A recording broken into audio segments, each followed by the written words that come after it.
Hello and welcome to this episode of the Rest is Entertainment Questions and Answers edition. I'm Marina Hyde. And I'm Richard Osman. Happy Halloween, everybody. Happy Halloween to all who celebrate. To all who celebrate. Should we start just straight away with a Halloween question? Stuart Hunter has a question for you. Stuart Hunter, also the name of a Halloween movie about a Tudor assassin. How do they film cemetery and graveyard scenes? Is this location difficult to obtain a permit for due to its sensitive nature? Ooh. Thank you, Stuart Hunter. Stuart Hunter. Thank you, Stuart Those Hunter. damn Stuarts. Okay, Stuart. Yes, you do have to ask the local authority. You're quite right. If you do show headstones, they can't be real people's headstones. You can't just say, hey, well, this one just happened to be there. You can use silhouettes only, so no names can be readable. You know, all these instructions, as always, will be on the call sheet saying, you know, you can't have your catering tent pitched up in the graveyard. So having said that, people do break these rules. And they're just too, okay, the scene in Saltburn, okay, that's not actually in a graveyard because I think he's buried in the grounds of the house. That scene, they get away with what happens in that scene. I still haven't seen Saltburn. Okay, well... Because I've heard too much about it now. I know that I will never see it now. Well, you can find out online what happens in the scene with the grave. But actually not a million miles away from it, there's a Mexican porn star called Janeth Rubio. Now, she posted some clips and saying, where do you think I filmed it? Which to her social media follows. The answer was, by the way, that's in the graveyard in Guadalajara, my mum's buried. People were sort of like, and were really angry about it. The mayor got involved. There was a similar case rather closer to home in Edinburgh, not that long ago, where a couple were doing it for OnlyFans, having sex in graveyards. Okay. And putting it That's on, niche, isn't it? Yeah, and people were complaining about it. And Really? they gave a quote saying, we didn't see it as disrespectful. It happens all the time in the graveyard. It's just that most people don't film it. Okay. Oh, and listen, they've got a point if it's happening anyway. Does it happen all the time in the graveyard? Okay, fine. It's natural to have sex, including to the people in that graveyard. Okay, now you're maybe crossing a number of lines now. Because they don't have consent to say that. Because I imagine a couple of them might go, yeah, fine. Listen, honestly, very little happening around here. But some of them would object. I am too dead to sign this release form, but I have got issues with it. Now, you know, and then they said, you only have one life. Okay, you're making a real thing about everyone here is dead. Let's just get on with it. So you might as well live it. I think they got in quite a lot of trouble for doing that. So you, in general, I'm sorry that it very quickly the tone was lowered in that answer, but in general, you have to have a lot of permissions and people are very, very sensitive in a reputable production. In a disreputable OnlyFans production, do what you want. Do what you like. In the Thursday Murder Club movie, there's quite a big plot point in a cemetery in that, and so there's scenes in a cemetery, and they built the whole cemetery. So they built the whole thing. It's all fake. All the graves are fake. And then you can do what you like. Yeah, and I just put the names of my enemies on the gravestone. Like I always. didn't. Nicole Brooks is asking about sex on TV. Do you believe that we've outgrown the sex scene? As a population, are we now able to access explicit content in seconds from any device at any time? So do you think that sex scenes are still necessary on screen, or is an implied romance enough? I think it's a really good time to ask that question, because I think without really noticing, the sex scene has almost completely disappeared. So if you watch 80s, 90s television, there's a lot of female nudity in it, and it was really sort of taken for granted. And actually, bit by bit, it's gone away, because unless it's actually adding to the story, which usually it is not. You can do things implied, you can do things with camera angles, then it's not necessary. And actors have got slightly smarter at saying, not entirely sure, A, my character would do this, and B, that they would, it needs to be shown. So I think it's one of those things that has sort of disappeared a bit, but I think it's really come back in a big way. And the reason I sort of think that is when you watch Rivals, which is absolutely unapologetically full of nudity, you go, oh, of course, this is how television used to be like this all the time. And Rivals do it to sort of show you that it's a period piece. Yeah. It's literally the job of Rivals is to say, oh no, this is like the 80s where there used to be this sort of thing on television all the time. And I do think it's disappeared from television. It is unmissed, I would say, unlamented. As Nicole said, if you genuinely want to see people having sex, then OnlyFans #graveyard is the place for you. But yeah, when you watch Rivals, you go, oh yeah, this TV used to be like this all the time. Like, Although they're very equal opportunities in it, and yes. actually that is the difference, is that there's a sort of knowingness to it, all that, because and also you could hardly do that but without. Yeah, exactly that. But it's fascinating how that's disappeared, and people don't really seem to mind very much. It turns out it wasn't doing an awful lot apart from embarrassing teenage kids in front of their parents when they're watching an episode of the Sweeney. But I do think it's very odd in movies that level of sort of romance has disappeared for, and I spoke about it when it's like, again, why haven't I mentioned Glenn Powell for a few weeks on this podcast? But it is a bit odd in something like Twisters, where at the very end, he's sort of basically saying, can I call you when I come to New York or something? It's like, there's obviously been a sort of romance, or effectively a romance between them, but there has been no kiss or anything in that movie, and there isn't. See, that's weirder. I think this is really odd, and this is happening. I think there's something quite odd about all of that. Obviously, Marvel has completely effectively stripped it out, and there are very few kind of romantic plot lines or anything sort of approach. There might be some sort of tortured, nothing happens type of romance between characters like Black Widow and Hulk or whatever. But in general, it's kind of being stripped out of. It's become very sexless in a quite an odd way, I think, because the thing about movie stars is that they're the peak of physical perfection and all those sort of things. So it's quite odd, I think, when they're clearly put together in romantic situations, but no romance actually occurs, and it's sort of implied that maybe it will happen at the end of the film. I find that quite sort of, in some ways, oddly unsatisfying in terms of a plot. Cameron says, when a recurring TV show or franchise film decides to kill off one of their characters, assuming this isn't for a reason such as the actor quitting, what is the procedure for informing the artist playing the role? Okay, well, Cameron, you should obviously, it seems like it goes without saying that you should tell them before they find out another way. In some cases, people are have been so integral to the life of the show for many years that they get some sort of say in their death, and writers would even take that into account. In Game of Thrones, they actually filmed one of the table reads, and this guy, Conleth Hill, who plays Lord Varys, he finds out clearly at the table read, and that clip got released, and he said, I don't think anybody who hasn't been through it can identify with what happened to me. You take it personally, you can't help it, you think, what have I done? Those Game of Thrones, someone was telling me recently about those Game of Thrones showrunners, Benioff and Weiss, and they were so completely exhausted as they got to the later seasons. Someone had seen them at an awards ceremony, and their wives were basically sort of talking for them, saying, yeah, no, he's very, he can't actually. And they were actually answering, people were sort of trying to say hello and stuff, and they were sort of answering the questions for them because they were so utterly exhausted, because it was just such a kind of actual monster commitment doing this show, and it was so big and it was so enormous. So I think, possibly some things fell through the cracks there. I'm not saying that definitely happened. In other cases, you might have an actor who is, shall we say, not that discreet, and you don't really want to tell them because they're just going to do a spoiler, and people are going, some people who just can't keep their mouth shut. Joe Pantoliano, who played Ralph Cifaretto in The Sopranos, he found out at the table read about his death, and he stormed out. He was calling his agent while he was still in the room as he was heading to the door. And Tony Sirico, who played Paulie Walnuts, was like, yeah, don't let the door hit you on the way out. So I don't know how popular he was with the rest of the cast. However, I can only speculate. But sometimes, much more often than you think, people do find out at the table read, or they find out the wrong way. And it's often because people are trying to keep things secret about spoilers. When the shows become very, very big, you have to be so careful because so many different things, and you can't necessarily trust people not to say something, or to just kind of put it out there, or to anonymously put it out there. So they try to keep it very secret, but obviously it's not great to find it out at the table read. Yeah, because you slightly want to get ahead of the story. If it is absolutely inexcusable not to tell the actor, but if the actor, as you say, were less than trustworthy, they'd be out the next day talking to everyone saying, oh look, I'm not on the show anymore, so what's the new gig and stuff like that. So there's a bit of you to protect the show, has to throw the actor under a bus, especially if that's how he dies. And it's like I sort of get it, but by and large, especially on a long-running show, as you say, people are fairly respectful, and they'll discuss the fact that you're going to die, or lots of people will leave EastEnders. Those are always the interesting conversations when people leave EastEnders.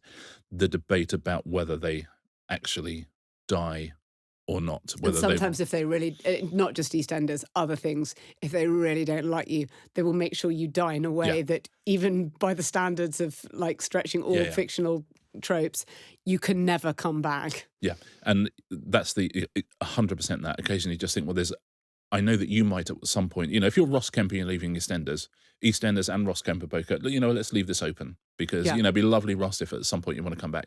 If you're certain other people, you go, there is no way you're ever coming back on the show because I refuse to work with you. Yeah. So I'm afraid it's the steamroller for you. Yeah. If there's anything approaching a steamroller type death, you know that actually the writers don't like that character. The producers don't like that character. They don't like the actor, rather. They've really had enough. And there's quite a number of stories where, as time has gone by, people have said, yeah, you'll notice how we killed him or her off. Yeah, you'll notice that we showed the body. Under the steamroller, the completely flattened body. Okay, so that's not coming back. And a doctor saying, yes, I can confirm it's definitely him.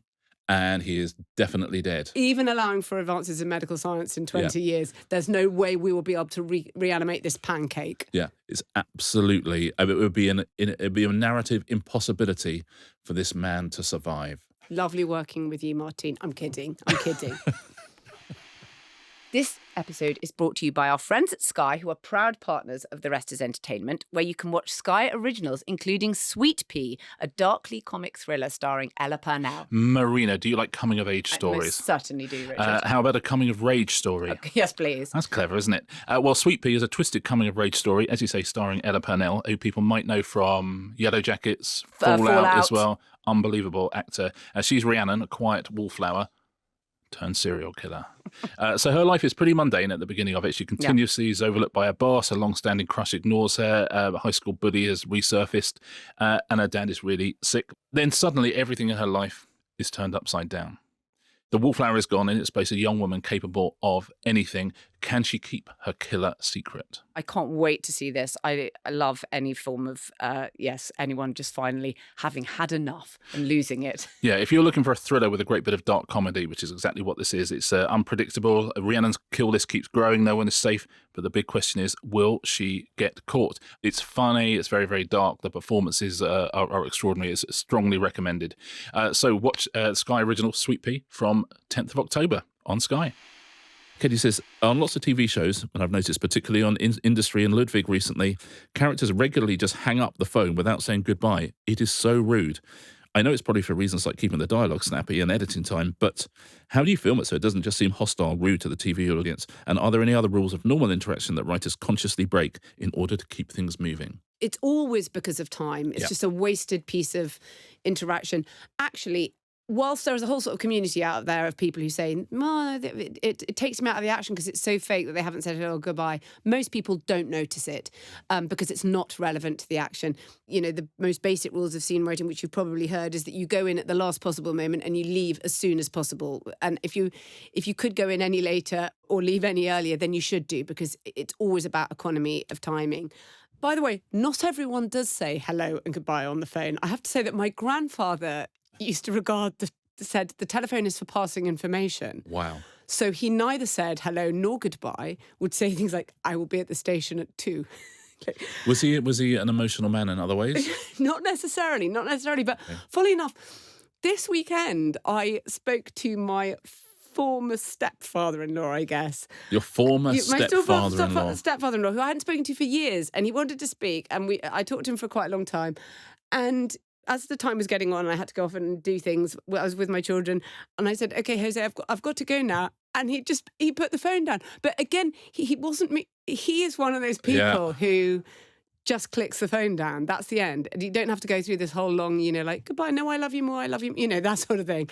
It's very cool. I mean, I'm one of the few people who still likes talking on the phone. If I could be one of those people who was in a sort of pink bed jacket in the morning and just sit on the phone and gossip all morning. No, if my phone goes, I look at it in horror. Yeah. Absolute horror. Like, I don't have an answering machine either, which is the absolute, so people can't leave me a message. So if people nor does want my husband. It's so aggressive.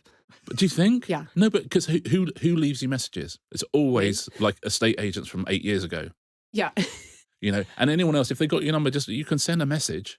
But just not, come on. You have to text first. Well, anyway, this is the sort of thing. I still like talking on the phone.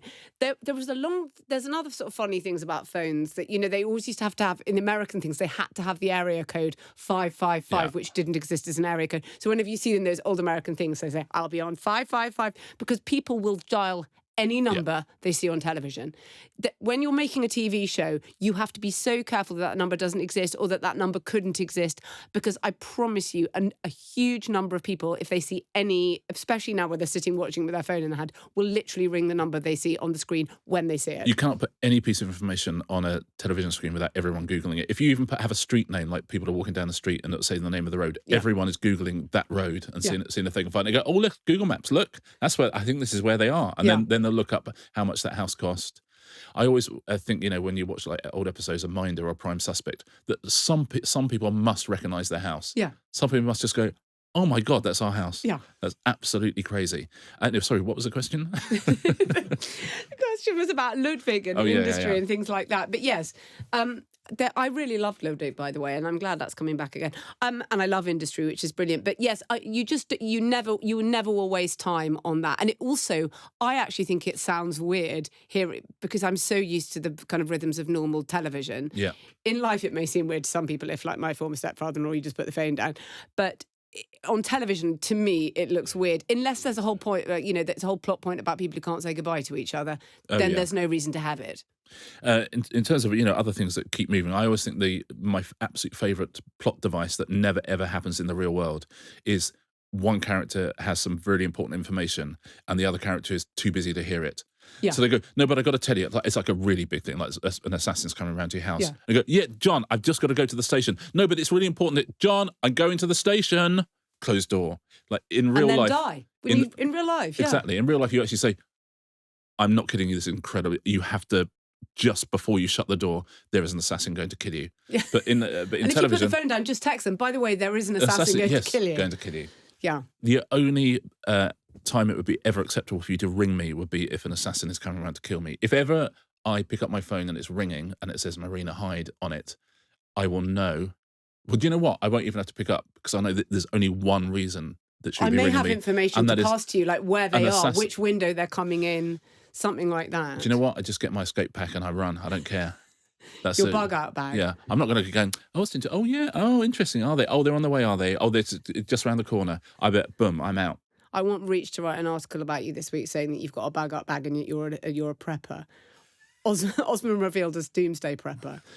Do you have like a kind of, if you're a spy, like an escape route from the back of your house? If like the spies are coming in through the front door, slow horses style. Yeah. Oh, well, yes. I mean, I guess I would do, but I haven't thought about it too much because it's a rental and we've only been in it 6 months. Okay. What have I been doing? I think about little else. That's when you really need to be friends with your neighbours. Yeah. To help you if the Russians come to get you. Sue and Henry, honestly, would be great. One from Emma Robinson, Richard, who says, I was wondering what happens with the dresses used on Strictly Come Dancing after each week. They have so many outfits used by the couples and the dancers for the group dances. Are they reused somehow or just scrapped? Essentially, anything that's on the BBC, the answer to the question, are they just scrapped? The answer these days is absolutely not. They're always sort of reused in some way, and that's absolutely the case with Strictly. So, yeah, they'll be sort of stripped apart for parts, essentially. Some of them will be reused for the tour because people want to watch the exact version of the dance that they've already seen on the TV. So some of them are used for that. But yeah, then they will be sort of taken apart and resewn into other things. And anything that gets sort of beyond the kind of realms of being able to be used will be passed on to other productions. Claudia Winkleman, in fact, was saying that she occasionally sees dresses she's worn on Strictly on EastEnders. And so, yeah, it's the circle of life. The circle of life. So it's absolutely one of those things with anything on TV, leftover food, it's absolutely everything is done to recycle as much as one possibly can. And also, if you are making those costumes, Strictly, although it looks like it's huge budget, it's not the biggest budget show you're ever going to see. And if you are one of the wardrobe people on Strictly who do an amazing job, then you want your kit of parts, you want as much stuff you've already used, you want your budget to go as far as it possibly can. So yeah, everything you see, I mean, have a look through previous series and see if you can spot the same sequins on different, you're always going to need a matador, aren't you? And they'll just Absolutely. sort of change it up a little bit. But yeah, it's all recycled and reused, and as and when it can be. Here's one from Donna Cam. She says, I've noticed a change in women being referred to as an actor rather than an actress. Why has this change come about? that thing of putting S on the end of jobs is it doesn't exist sort of anywhere anymore. It used to be, people were poetesses and comedians and sculptress and things like that. And I think actress has probably lasted a bit longer because of the Oscars, because because they do have to kind of the best actor and best actress. I can't think of any female actors I know who still call themselves an actress, because I guess why would you? I also can't think of any female actors who would be offended if you did say actress. No one minds at all. It's just they're doing exactly the same job as other people, so of course you would call it the same thing. It's interesting to think there are very few professions where the S still exists. Steward and stewardess maybe might be the only one. We still occasionally say male nurse to turn it the other way around. Host and hostess. I mean, host these and hostess are maybe, But it's one of those things. If you actually think about it, it's sort of absurd to give it different names. They're actors. If you think there's some difference between the job they're doing, then there isn't. But so I think it's one of those ones that has endured longer because of the awards categories. Because of the awards categories. But as so often with language, I've never met anyone who would be offended if you did say actress. No one minds. People know exactly what you mean, and people also understand why it's endured perhaps slightly longer than in other professions. But I think just actors are called actors. On a call sheet, you wouldn't have a list of actors and then a list of actresses. No. You just have a list of actors, and that's an easier word to use than actress. And language changes, doesn't it? I curated a sort of series of older game shows for BBC iPlayer, which you can still see, and there's a wonderful "What's My Line," which is the one we have to guess what people's jobs are, and this woman appears on screen for the audience at home and for the studio audience. They show what her job is, and it says woman police officer, and the audience honestly are in hysterics. They think it's the funniest thing they've ever heard, that there's a woman police officer. It's it's so good, and and even when she's revealed, and they're all going, so.